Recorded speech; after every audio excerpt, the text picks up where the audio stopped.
La direction financière est à l'épicentre des changements profonds qu'on a connus ces dernières années.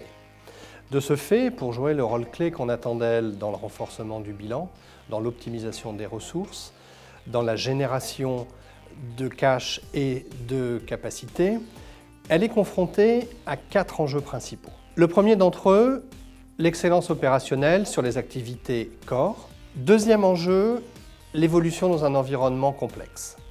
Troisième enjeu, la volatilité de cet environnement. Quatrième enjeu, c'est l'enjeu lié à la gestion de cette masse de données dont les directions financières disposent.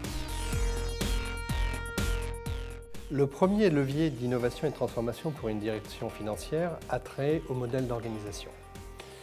Certaines directions financières ont d'ores et déjà pris le chemin des centres de services partagés qui permettent de mutualiser un certain nombre de compétences et un certain nombre de moyens.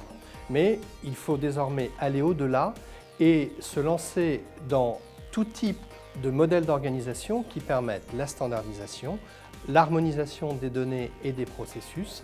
Ceci, d'une part, dans un objectif de productivité, bien entendu, mais pas seulement. C'est également un objectif de qualité et de cohérence du déploiement des processus et de la qualité des opérations menées.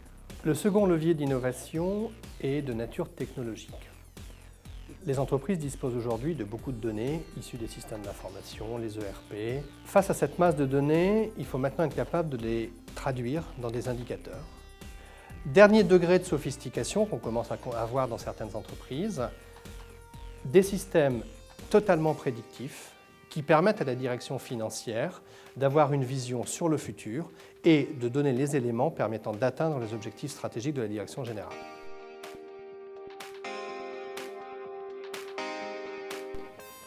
La gestion déléguée des processus est une activité récente, puisque c'est une activité qui a une vingtaine d'années.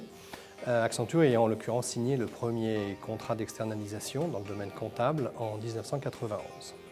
Cette première génération de contrats était exclusivement orientée sur la réduction des coûts.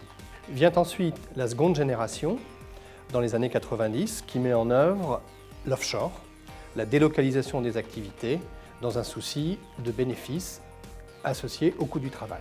Les troisième et quatrième générations dans lesquelles nous figurons aujourd'hui sont des générations focalisées sur la transformation des processus métiers et sur la recherche de valeur ajoutée au-delà de la réduction des coûts et de la standardisation des processus.